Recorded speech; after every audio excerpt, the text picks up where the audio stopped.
Have you ever thought to yourself before going to sleep, tomorrow is the day I'll change. Tomorrow is the day I'll get up early in the morning, have a healthy breakfast, go for a morning jog, breathe fresh air. Tomorrow is the day I want to change to who I really want to be, the best version of myself. Well, change doesn't come easy. You have to incorporate certain habits in your life that all eventually lead to you becoming the best version of yourself. You also have to eliminate certain habits that are hindering your path. Well, how long will it take you to form a new habit or get rid of an old one? Most people will tell you it takes exactly 21 days for a person to form a habit or get rid of an old one. I remember once in high school when my teachers told me it takes exactly 21 days for me to form a new habit. And I thought, this is my chance to become a bed maker. I thought that for the next 21 days, instead of getting up every day and yelling, "Mom, please don't forget to make my bed today," I thought I would do it myself, day by day, early in the morning, 6 a.m. Even on days I was running late, I got up every morning and I made my bed. And I hated every second of it. And by day 22, I opened up my eyes and the first thing I did was say, "Mom, please don't forget to make my bed today." I quit. And of course, that was expected. And I thought, okay, maybe I'm just gonna be a little bit worse in life than bed makers. Whatever. I do not exaggerate if I say that this 21-day theory is the most famous myth in the world of self-development. Let's dive a little into our theory to understand where the number 21 came from and the reasons for its spread and in self-developmental books and courses.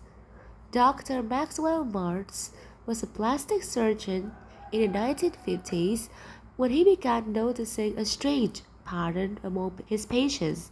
For example, in a nose job, he saw that the patient took exactly 21 days to get used to start seeing his or her new nose.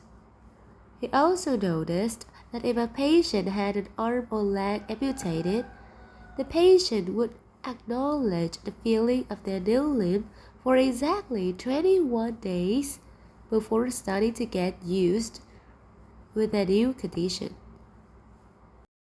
Dr. Burns published his theory in a book that went very famous in that era and sold over 30 million copies. And here, the conflict started brewing, and it makes sense when people were starting to believe his theory. Why? Number one, the number 21 is considered a short period of time, and that's also considered a short of temptation, which means something you can do. Number two, the number 21 is also long enough to be believable, a difficult challenge, but not impossible. I mean, who could have loved to change their whole life within just 21 days? Wouldn't you love to start waking up early in the morning every day? Wouldn't you love to start cooking healthy recipes? Wouldn't you love to start drinking weird smoothies? And all within less than 1 month? We'd go for it in a heartbeat. So it is true? Can we really change our lives within 21 days?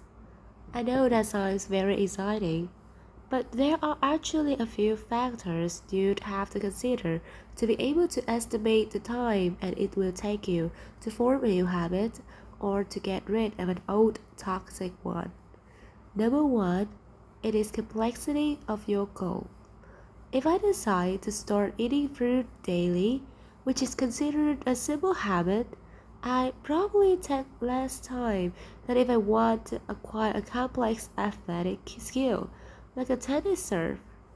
Number two, behavior consistency affects the speed of acquisition.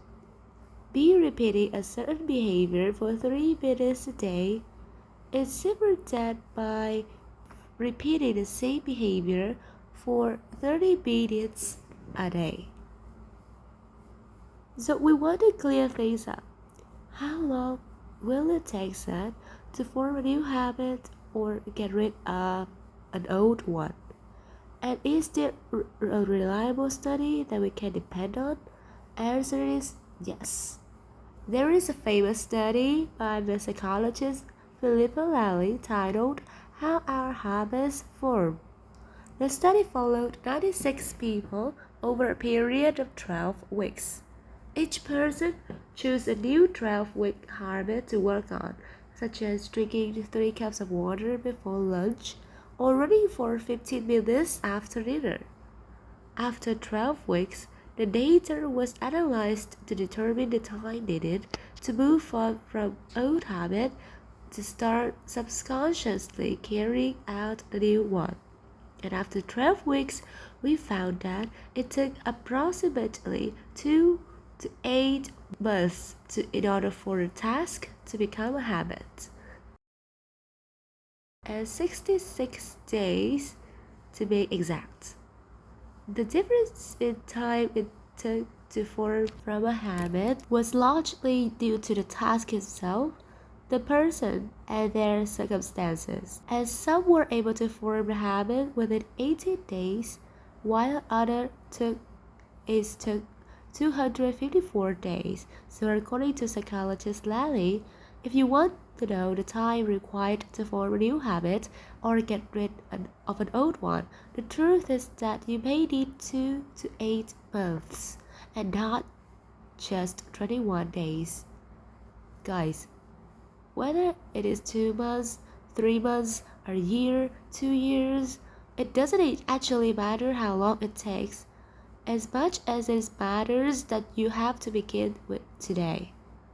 And once you begin, make sure to maintain your new habit, make it a part of your schedule, set reminders, create a supportive environment, and most importantly, you don't have to be perfect. Making a mistake once or twice has no lasting effects on your behavior. Actually, that will give you a time not to rush yourself into things. You have to give yourself time and not just rush yourself into becoming a better version. If I want to become a better person, I will have to commit to the system and embrace the process. That way, I will commit to making tiny improvements rather than rushing myself too hard into things. Change is not always easy and is not always simple, but with enough dedication, any habit can be reshaped. So if you really want it, becoming a best version of yourself, get up today and start working on it. I promise you'll get there. Thank you.